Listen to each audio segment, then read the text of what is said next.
내가 힘들게 번 내 것입니다. 탐욕은 자신이 고생해서 번 자기의 것이라고 말합니다. 이건 욕심이 아니에요. 신중하고 열심인 겁니다. 탐욕은 스스로를 위장하는데 매우 능숙합니다. 아이고, 저도 탐욕 한번 부려봤으면 좋겠네요. 뭐가 있어야 탐욕도 부리지요. 탐욕은 사회적 지위, 빈부와 상관없습니다. 탐욕은 단순히 돈의 문제와 관련 있는 것만도 아닙니다. 왜냐하면 마음의 문제이기 때문에 그렇습니다. 여러분, 무엇을 했든 손해를 봤다고 덜 탐욕스러워지지는 않습니다. 가난하다고 돈에 마음이 얽매여 버리면 가난 때문에 그 사람은 훨씬 더 탐욕스러워질 수 있게 됩니다. 나는 항상 모자라고, 나는 항상 부족하고, 나는 누군가를 도울 처지는 못 되며 누군가가 항상 나를 도와야 한다고 생각하는 탐욕에 빠지게 되거든요. 사실 우리는 뭐가 탐욕인지 뭐가 아닌지 쉽게 분별하기가 쉽지 않아요. 그 이유 중에 하나가 뭐냐면 탐욕이라는 것은 절약, 치밀한 계획, 미래에 대한 재정적 안정 같은 굉장히 좋은 덕목 뒤로 자신을 숨겨버리기 때문에 그렇습니다. 그래도 우리가 오늘 본문에서 15절에 탐욕을 조심하라 라고 했으니 탐욕이 무엇인지 정도는 분별할 수 있어야 할 것 같아 몇 가지 지표를 말씀드려 봅니다. 여러분, 내가 탐욕에 빠져 있는지 아닌지를 여러분이 스스로 한번 판단해 보셨으면 좋겠어요. 첫 번째, 나는 돈에 관해 말을 많이 하거나 걱정을 많이 한다. 안 그런 사람 별로 없는데? 그래서 이 기준으로는 탐욕에 빠졌다 안 빠졌다 말하기가 쉽지 않아요. 두 번째, 즐거운 마음으로 헌금이나 기부를 한다 안 한다. 즐거운 마음이냐 억지로냐 아니면 가급적 안 하려고 하느냐 여부에 따라서 여러분 이게 탐욕의 여부가 좀 갈릴 것 같아요. 세 번째, 나는 가급적 지갑을 열지 않으려고 애를 쓴다. 안 쓴다. 내 지갑은 쉽게 열린다. 아니면 나는 내가 지갑을 열어야 한다고 생각하지 않는다. 여러분, 자, 입력되고 계세요? 다음, 나는 남에게 해준 것에 대해서 은근히 생색을 내는 경향이 짙다. 다음, 나는 그렇게 하나님 앞에 감사를 많이 하는 편은 아니다. 마지막, 저는 이게 제일 무서운 지표라고 생각해요. 아마 저도 걸리고 여러분 중에도 이거에 걸리는 분들이 꽤 있으실 거예요. 내가 가진 것은 그리 많지 않다.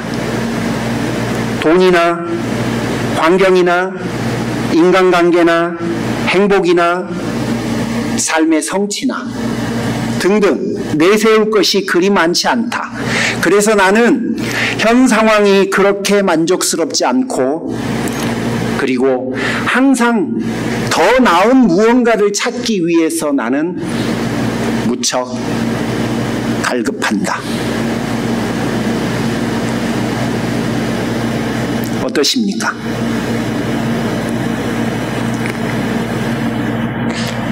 제가 이 지표를 갖고 제 자신을 앞세워 봤더니 저는 탐욕에 걸려 있는 것 같아요. 여러분도 아마 그런 생각이 좀 드셨을 거예요. 사실 우리 대다수가 탐욕스러운 면을 가지고 있는 경향들이 있어요. 어쩌다 나도 모르게 그렇게 되는 거예요. 탐욕을 부채질하는 게 두려움이거든요. 만에 하나 혹시 그것 때문에 우리는 훨씬 더 탐욕스러워집니다. 우리가 사는 세상은 우리의 두려움을 부채질해서 먹고 사는 경향이 매우 많아요. 보험회사들은 혹시를 대비하라고 해요. 자동차 회사도 가급적 새 차가 좋은 차라고 우리에게 말을 해요. 사회 전체가 좋은 게 더 좋은 거라고 우리에게 말을 하니까 내가 가지고 있는 것보다 훨씬 좋은 거는 더 많거든. 그러면 우리는 내가 가지고 있는 어떤 것에 대한 만족보다도 내가 가지고 있지 않은 더 좋은 것을 희구해요. 갈구해요. 그러다 보니까 여러분 어쩔 수 없이 우리는 I'm okay, I'm fine, 난 지금으로도 충분해라고 말하기보다는 저게 더 좋은 건데, 저걸 준비해야 된다는데, 혹시나 한다는데, 만에 하나 진짜 그렇다는데. 여러분 나도 모르게 이 사회에서 살다 보면 자연스럽게 두려움과 불확실성이 커지고 그것들을 준비하라고 끝없이 요구하는 그 목소리에 내가 반응하다 보면 내가 탐욕스러운 사람이 되어 있는 거예요.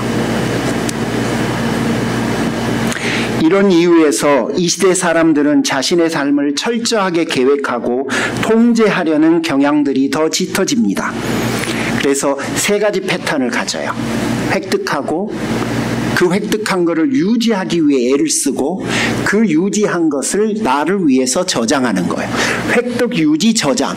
이 세 개가 탐욕이 가지고 있는 가장 간단한 패러다임입니다. 자, 15절. 차근차근 한번 가볼게요. 온갖 탐욕을 멀리하여라. 재산이 차고 넘치더라도 사람의 생명은 거기에 있지 않다.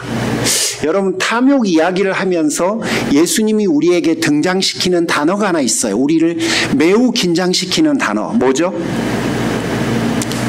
안 보이시는군요. 좀 보여줘 보실래요? 15절에 무슨 단어가 나옵니까?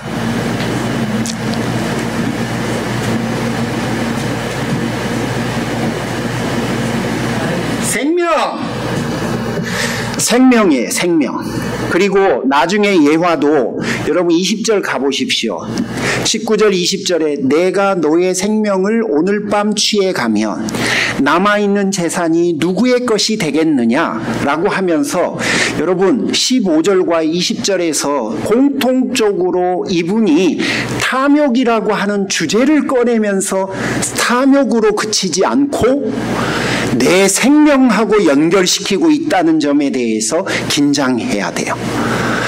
지지난주에 제가 용서에 대한 이야기를 할 때도 용서에 관한 이야기를 단순한 용서가 아니라 내가 누군가에게 용서를 하고 말고의 이슈가 아니라 주님이 나를 용서할지 말지에 대한 이슈라고 말씀드렸었죠. 저는 누가복음 12장 본문에서 또 긴장해요. 이게 탐욕 이야기가 아니구나. 그러면 설교자로서 솔직히 이 시대의 설교자들은 청중들의 귀에 좀 맞도록 순화시키려고 애를 쓰거든요. 여러분 저도 여러분을 향해서 회개하세요. 이 죄인들아, 독사의 자식들아 라고 하는 말 절대 안 해요. 왜냐하면 이 시대에 안 들어요. 그런 말 해봐야. 마음 닫아버리면 저만 손해예요. 그래서 마음 안 다칠 정도로만 순화시키려고 애를 써요. 그런데 여러분 오늘 본문이 탐욕 이야기인데 탐욕이 탐욕으로 그치지 않고 그 탐욕이 내 생사와 연관되어 있다고 하네요. 누구의 이야기예요? 그리스도의 이야기예요. 그러면 설교자인 제가 어느 정도 선까지 가야 될지가 어젯밤 저의 고민이었어요. 그 고민에 답을 못 찾아서 제가 제 아내에게 좀 조언을 청했는데 뭐 뾰족한 수가 있겠습니까? 그래서 여러분 저는 표정은 편안하게 그러나 메시지는 심각하게 그렇게 좀 오늘 한번 취해볼랍니다. 여러분 이거는 제가 죽고 사는 이슈가 아니라 여러분이 죽고 사는 이슈라는 것이에요. 내가 죽고 사는 거지. 여러분 목사인 저는 안 죽고 안 살아요. 그러니까 심각하게 오늘 이야기를 여러분이 들으셔야 할 것 같습니다. 16절에 새 번역에는 잘 나타나 있지 않는데 여러분 개역 개정이나 다른 번역서에 보면 이게 조금 더 명확해요. 풍년 혹은 평소와 다른 많은 수확을 얻은 거예요. 자, 풍년이라고 하면 제가 또 구글링을 해봤어요. 풍년의 기준이 뭐냐 그랬더니 평소보다 수확이 10% 이상 많아지면 풍년이래요. 풍년. 자, 그런데 여러분, 풍년은 몇 년에 한 번씩 드나요? 농사 지어 보신 분? 메이비 아무도 안 계시. 손미숙 집사님이 좀 가깝지 않을까? 아버지 농사 안 지어요? 지쳐. 그러면 아버지가 올해는 풍년이다 몇 번에 한 번 정도?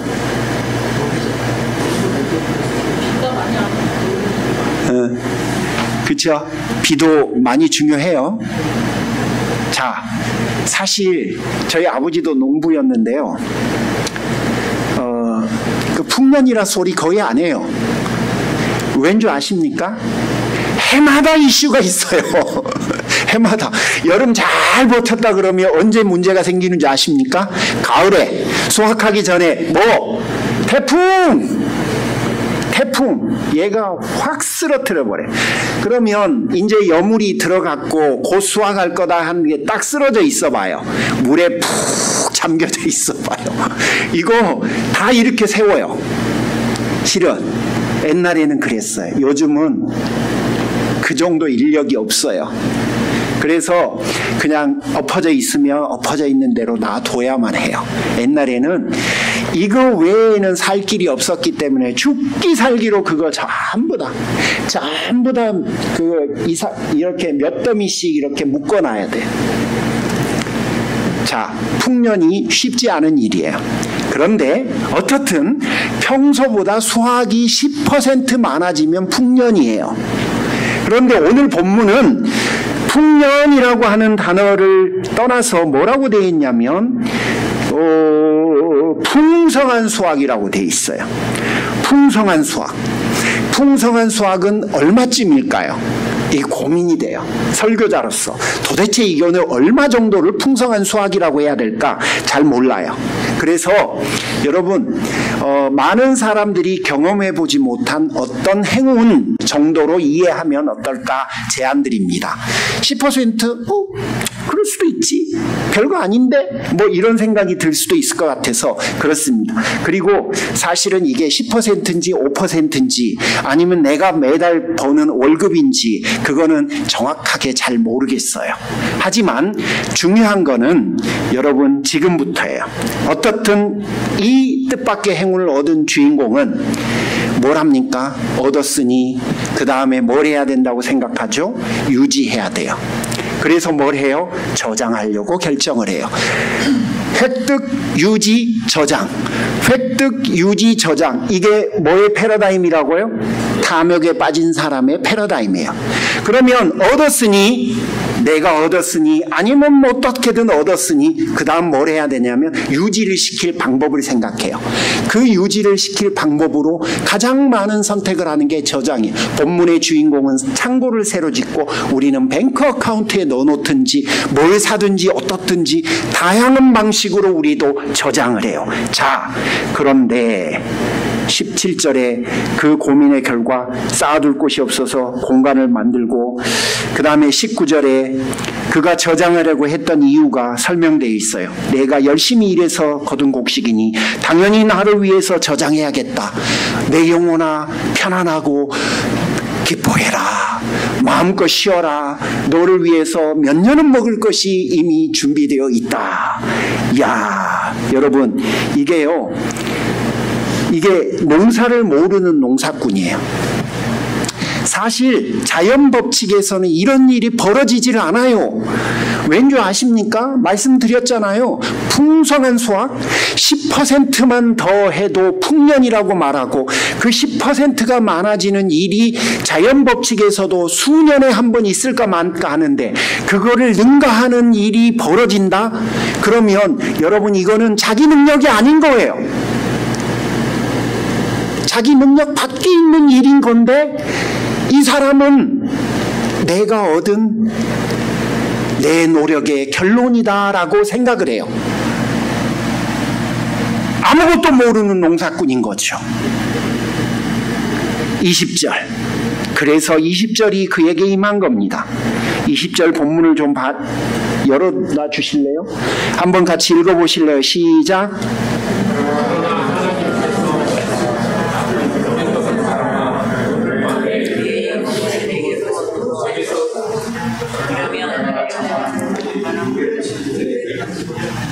제가 이거를 이렇게 좀 여러분에게 설명드려 봅니다.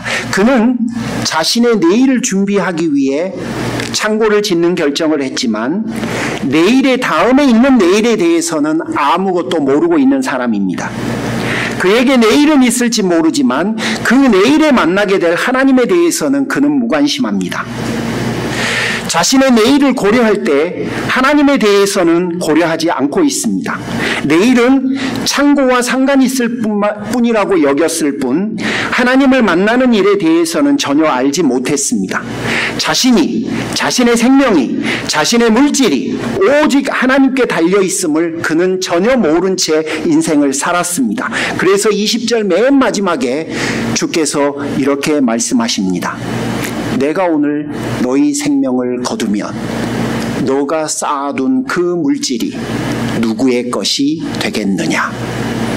여러분, 누구의 것이 되겠느냐? 이게 바로 그분이 오늘 본문의 주인공뿐만 아니라 우리 모두에게 하고 있는 질문이에요.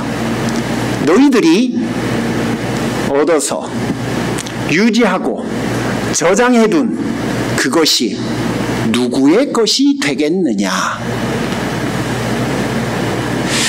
하나님께서 그에게 물으셨어요. 자신을 위해 저장한 것들은 자신이 죽고 나면 결국은 누군가의 것이 될 거예요.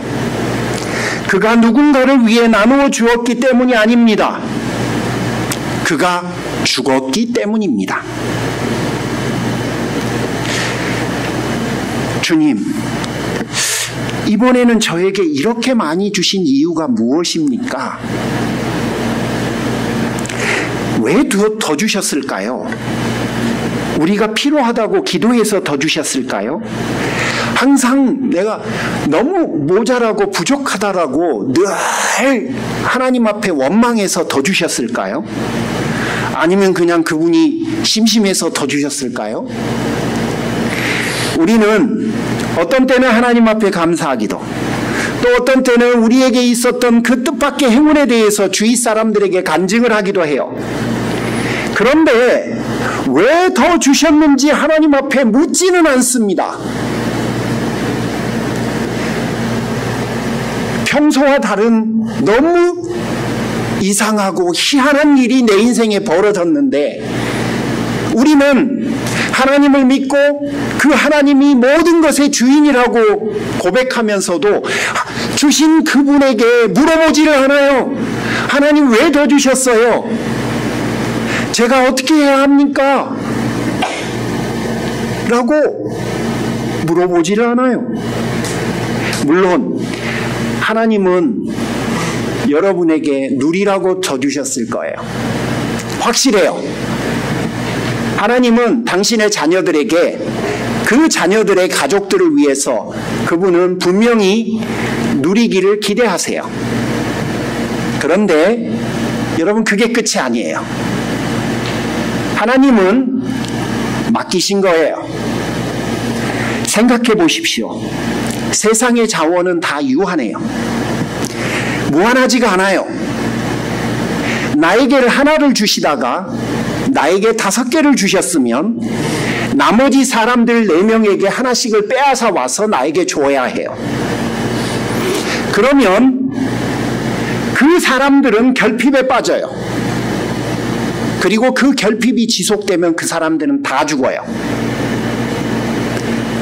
여러분,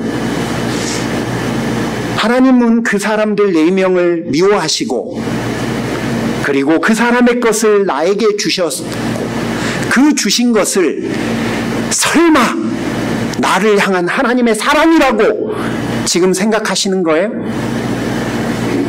나 한 명을 살리기 위해서 나에게 내 곳간에 더 많이 저장하라고 4명을 죽이는 것을 사랑이다라고 나를 향한 은혜라고 생각하며 살아가고 있는 거예요?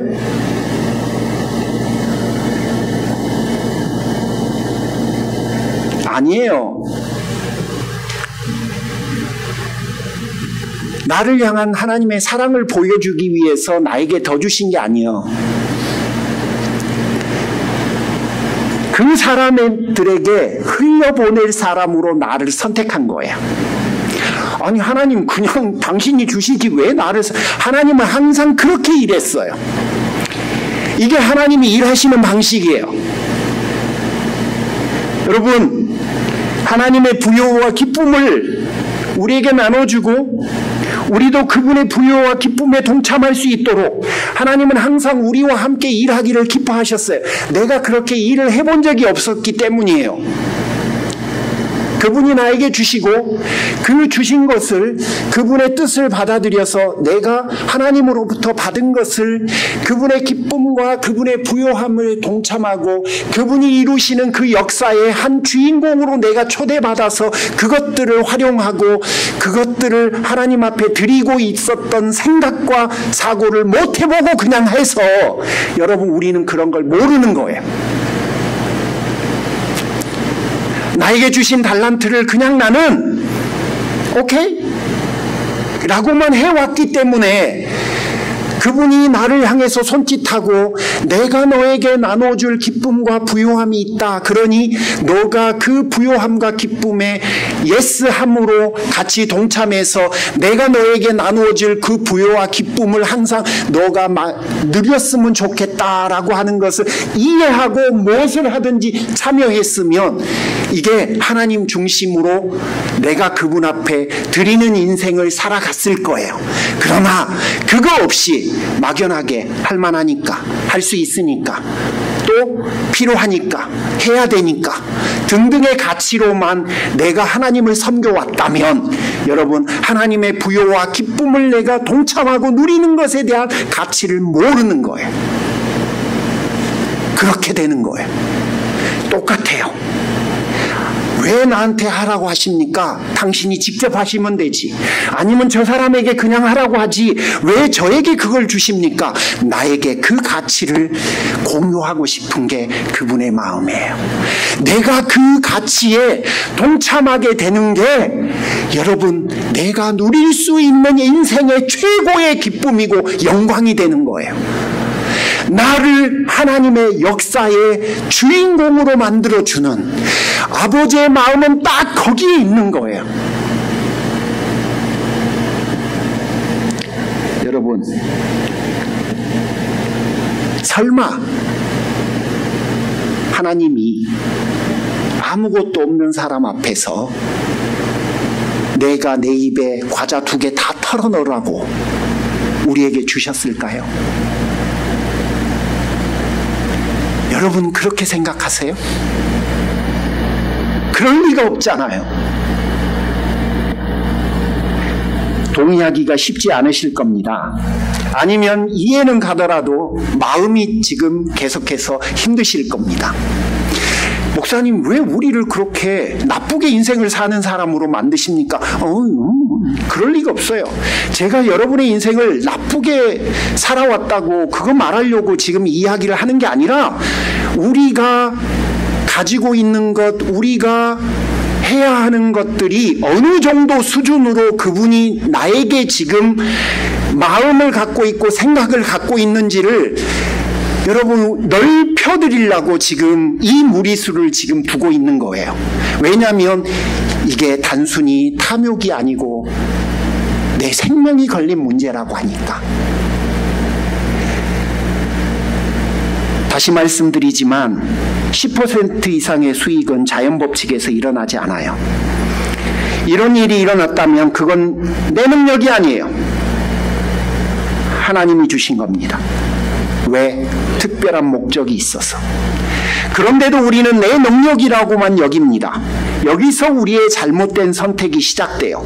획득, 유지, 저장이라고 하는 시스템의 가동은 처음부터 잘못된 거예요.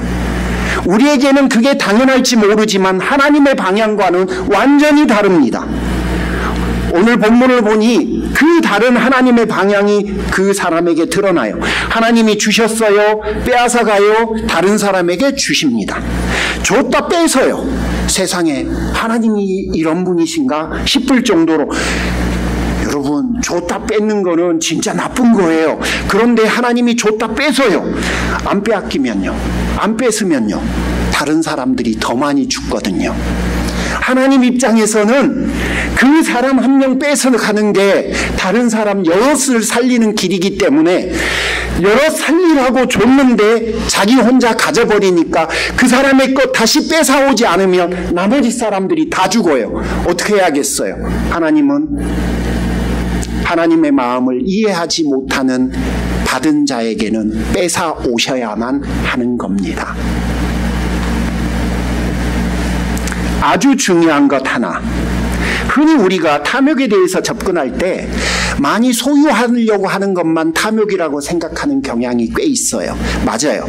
많이 얻으려고 하는 거, 자꾸 더 필요하다고 하는 거, 자꾸 더 소유하고 자꾸 더 저장하려고 하는 거, 탐욕이 맞긴 맞아요. 그런데 오늘 본문은 그렇게 말하지 않아요. 얼마나 소유했느냐가 아니라 하나님이 그 사람에게 주고 맡긴 것을 사용을 어디다 했느냐 하지 않았느냐를 가지고 탐욕이라고 이야기를 해요. 그러므로 탐욕의 범위는요, 두 가지인 거예요. 얼마를 벌려고 하는지와 어떻게 쓰려고 하는지, 이 두 개가 다 우리가 고려해야 될 탐욕의 캐러고리인 거예요. 따라서 오늘 본문은 자연스럽게 이런 결론에 도달하게 돼요. 내가 살아있을 때 주신 분의 의도대로 나눌 것인지, 흘려보낼 건지, 아니면 내가 죽은 후에 빼앗길 것인지. 실제로 하나님은 우리를 죽이고 빼앗아 가는 경우는 거의 없어요. 살아있는 상태에서 다양한 방법과 수단을 통해서 다시 회수해 가버리는 경우는 수도 없이 많이 봤어요. 자, 지금부터는 우리가 좀 두렵고 떨리는 마음으로 본문을 들어야 돼요. 살아있을 때 나눌 것을 선택하면 그 사람은 나눔과 베품이라고 하는 가치를 선택할 겁니다. 후자를 선택하면 빼앗길 겁니다. 솔직히 최악이 됩니다. 이 땅의 모든 것과 다음 세상까지 상실하게 되는 거거든요. 내 것인 줄 알았던 모든 것이 남의 것이 될 거거든요. 허무함, 사람들의 수군거림, 비아냥, 어리석은 자라는 오명만이 우리에게 남길 겁니다. 사람들 앞에서도 하나님 앞에서도 우리는 초라하게 될 겁니다. 본인의 미래에 대한 대비 절약이었다고 생각할지 모르지만 오늘 본문에서 보면 하나님은 그거를 탐욕이라고 말을 합니다. 자, 오늘 설교를 들으시면서 하나님 앞에서 내가 이 방향은 생각하지 못하고 살았구나라고 혹시 느껴지는 부분들이 있으신가요? 우리가 너무 정신없고 바쁘게 살다 보니 솔직히 좀 그런 경향도 있습니다. 이제 여러분은 하나님의 마음이 무엇인지 이해하셨을 겁니다. 그래서 여러분에게 한 가지 실제적인 권면을 드리고 싶습니다. 처음부터 인생이 바뀌기는 쉽지 않아요. 초자연적인 역사가, 초자연적인 하나님의 사건이, 기적 같은 일이 내 인생에 확 와서 나를 바꾸지 않는 한 여러분, 내가 내 능력으로 나를 바꿔가는 건 솔직히 쉽지 않습니다. 그래서 가장 적은 단위의 제안을 여러분에게 합니다. 여러분 수입의 1%부터 나눔과 베품을 실천해 보시기를 제안드립니다. 목사님, 저는 그렇게 가진 게 없어서. 여러분, 우리가 이 땅에서 사는데요, 이 땅에서 사는 우리는요, 절대 부족에 시달리는 사람은 거의 없습니다. 상대적으로 부족한 거예요. 다르게 표현하면 없어서 하루 세 끼를 못 먹는 분이 있으십니까? 여러분 중에 떨어져서 쌀이 없어서 제가 하루에 한 끼만 먹고 삽니다, 그런 분 있으세요? 우리는요, 여행 다닙니다. 외식도 합니다. 특별한 음식도 사서 먹을 수 있습니다. 그리고 계획할 것은 계획할 수 있어요. 못하는 게 아니라 안 하시는 분들은 있어도 여러분 절대 빈곤 상태에 있어서 내가 못하는 사람은 거의 없어요. 항상 상대적이에요. 어우, 저 집사님 집은 300만 불인데 내 집은 200만 불밖에 안 돼. 그러니 나는 100만 불을 더 필요로 해야 돼. 아, 저분은 집이 3채인데 나는 겨우 2채야. 그래서 빨리 1채를 더 해야 돼. 제가 고순옥 집사님한테 이야기해 줬어요. 고순옥 집사님이 전 세계 인구 70억 인구 중에서 상위 30% 부자 안에 드는 사람이라고. 저분이 30% 안에 들은 사람. 통계가 그래요. 통계가. 아마 30%보다는 더 들을 거예요. 이 동네에서 상대적으로 빈곤감을 본인이 느낄지는 모르지만, 그러나 여러분, 그것이 바로 우리가 젖어 있는 탐욕이라는 거예요. 나는 없으니까 누군가가 나에게 베풀어야지. 나는 누구에게 나눔과 베품을 실천할 만한 처지가 못 돼. 탐욕에 빠진 거예요. 없어서 탐욕에 빠진 거예요.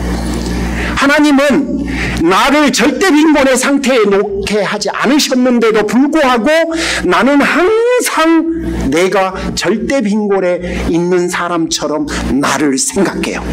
그리고 하나님의 마음은 내 인생에서 지워버려요. 여러분, 내가 탐욕에 빠져 있는 거예요.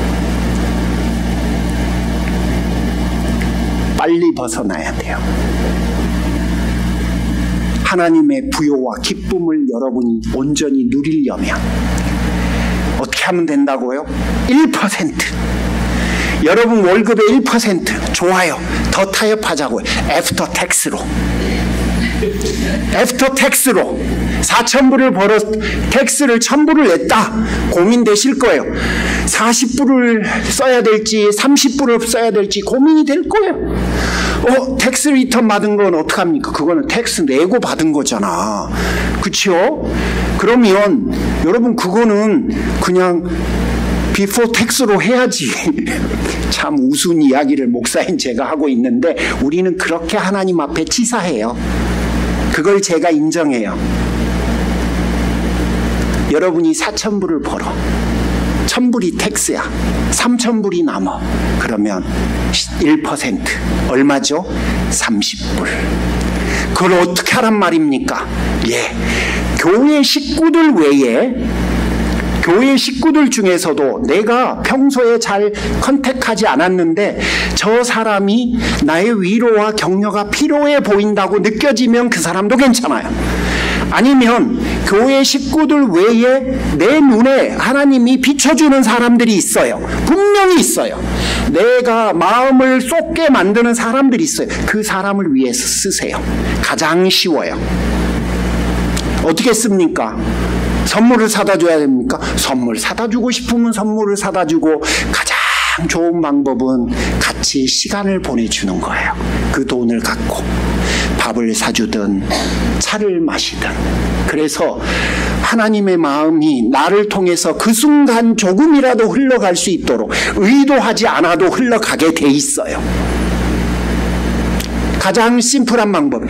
목사님 저는 한 달에 10,000불을 벌어서 애프터 텍스 하면 7,000불, 70불입니다. 한 사람을 만나가고 안 될 것 같은데 그럼 그 사람 만났을 때 비싼 스시를 먹어야 되나요?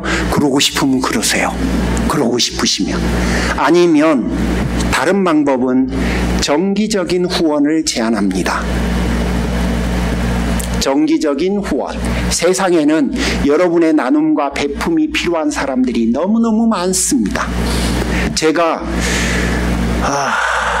좀 정신을 번쩍 차렸던 사건이 최근에 있었는데 제가 장애를 가진 아이들에 대한 마음을 품지 않고 인생을 살았더라고요. 제가 깜짝 놀랐어요. 아니 목사님 내가 어떻게 거기까지 마음을 못 썼지? 이런 말도 안 되는 행동을 했네 해갖고 제가 그쪽에 마음을 쏟는 것을 시작했어요. 여러분 누구에게든 여러분에게든 누구든 상관없어요. 어디든지 상관없어요. 제발 따지지 좀 말고 정말 지갑 여는 것이 치사할 정도로 이 단체는 행정비가 얼마니, 인플로이드를 맡겨 살리는지 얼마니, 그러고 안 해. 여러분, 안 하는 것보다는 하는 게 낫지 않을까요? 흘려보내야 돼요. 내가 잘 못하니까 어떻게든 흘려보내야 돼요. 요만큼만 더 설교를 가면 너무 프라이빗해질 것 같아서 그 다음 거는 그냥 싹둑 자르겠습니다. 자, 성경의 의도는 명확하죠? 그 의도가 뭡니까? 내가 너에게 준 것은 너만을 위한 것이 아니다. 너를 통해서 흘려보내고 싶어서이다 라는 거예요. 그러면 흘려보내셔야 해요. 왜죠? 내 영성이 내가 쫓고자 하는 길이 예수의 길이라면 그렇게 해야 하는 거예요. 그리고 그분이 나한테 내 생명까지 갖고 위협할 정도면 오죽하면 우리에게 이러겠어요. 그분이 뭐가 아쉬워서 우리에게 이렇게까지 해야 돼요. 이렇게까지 하는데 내가 지갑 안 열고 있으면 정말 나쁜 거 아니에요? 너무하는 거 아니에요? 여십시오. 여러분은 다 열어도 돼요. 다 열어도 돼요. 누구든지 다 열어도 돼요. 얼만큼만? 1%만 여세요. 혹시 아직 못 열고 동구가 몇 퍼센트? 1%. 오케이? 2%. 노. 동국이 집 사고 나서 2%. 지금은 1%만. 너 있는 집은 2%는 너 집이라고 말하기는 좀 어려워. 그러니까 네 집 살 때까지는 1%. 오케이? 집 사지 말라는 말이 아니야. 자, 여러분 모두 1%. 방법을 모르시면 저를 찾아오십시오. 안 하시는 건 곤란해요. 기도하겠습니다. 하나님, 사랑하는 성도들에게 은혜를 주십시오. 오늘 하나님의 마음을 정말 하나님의 종으로서 당신의 길을 취할 마음, 하나님 그런 마음을 주십시오. 행동을 바꾸지 않는 한 마음에만 와 닿는 것은 아무 일도 일어나지 않습니다. 부디 마음에 와 닿는 게 뭐라도 있었으면 행동을 바꾸게 도와 주시옵소서. 예수님의 이름으로 기도 올립니다. 아멘. 성찬 함께 드리겠습니다. 예수님께서 잡히시기 전날 밤에 당신의 사랑하는 제자들을 불러 모으시고 그 다음날 있을 일에 대해서 말씀해 주셨습니다. 빵을 가지고 아버지에게 축사하신 후에 제자들에게 주셨습니다. 받아 먹으라. 내가 너희를 위해서 찢길 나의 몸이다. 사랑하는 성도 여러분, 예수님께서 나를 위해 십자가 위에서 몸이 찢기셨습니다.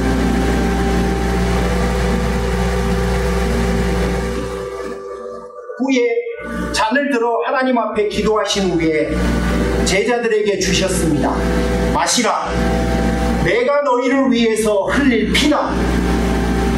사랑하는 성도 여러분, 주님께서 나를 자녀 삼으시기 위해 십자가에서 피 흘려 주셨습니다.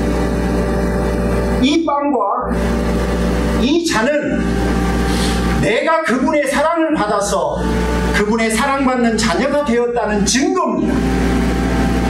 여러분 모두 성찬에 참여하시면서 내가 그토록 큰 은혜와 사랑을 받은 하나님의 사랑받는 자녀라는 사실을 다시 리마인드 하시기를 바랍니다. 더불어서 여러분, 그분이 이 시간 여러분에게 모든 죄와 모든 악과 또 하나님의 사랑받는 자녀로 살아갈 수 있는 능력을 부여하시는 복된 시간이니 하나님 저에게 능력을 주십시오.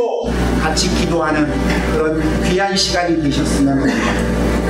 성찬을 행하는 이유와 목적은 명확합니다. 그분이 나를 위해서 해주신 그 일을 리마인드 하는 거고, 두 번째는 그분이 그 일 가운데 우리에게 행해주신 그 권능을 내가 다시 한번 부여받는 시간입니다. 제가 한번 기도하겠습니다. 하나님, 오늘 또 저희가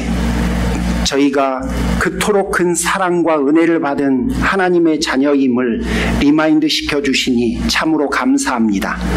하나님, 이제 저희 모두가 하나님의 사랑받는 자녀로 이제 살아가겠습니다. 주여, 자녀로 살아갈 때 사랑하는 모든 종들에게 필요한 권능을 부여해 주옵소서. 그 모든 권능을 부여받고 주의 길을 걷는 복된 자녀들 되게 하여 주시옵소서. 예수님의 이름으로 기도 올립니다. 아멘. 다 함께 일어나셔서 하나님 앞에 축복하겠습니다. 하나님 감사합니다. 오늘 또 저희에게 주님 앞에 드릴 예물을 허락하시고 또 하나님 앞에 믿음으로 고백하게 하시니 참으로 감사합니다. 하나님, 우리가 얼마나 나약한지를 잘 아십니다. 불쌍히 여겨 주옵소서. 간절히 소망합니다. 이진영 자매, 김상문 권사님, 주여 그 둘에게 당신의 소원대로 치유의 은총을 허락해 주시옵소서. 불쌍히 여기시고 그 은혜를 베푸시고 하나님의 아버지 되어주심이 그 둘에게 임하기를 소원합니다. 메이슨과 병준이를 긍휼히 여기시고 날마다 하나님의 마음속에 간절히 사모함을 갖고 있는 모든 주의 권속들에게 풍성하신 은혜를 채워주옵소서. 이제는 우리 주 예수 그리스도의 은혜와 하나님 아버지의 극진하신 사랑하심과 성령님의 교통하시고 함께하시며 위로하시는 놀라운 역사가 하나님 앞에 탐욕스러운 자를 벗어나 주의 길을 걷기로 결단하는 사랑하는 모든 성도들에게 지금부터 영원토록 함께 하시기를 간절히 축원하옵나이다. 아멘.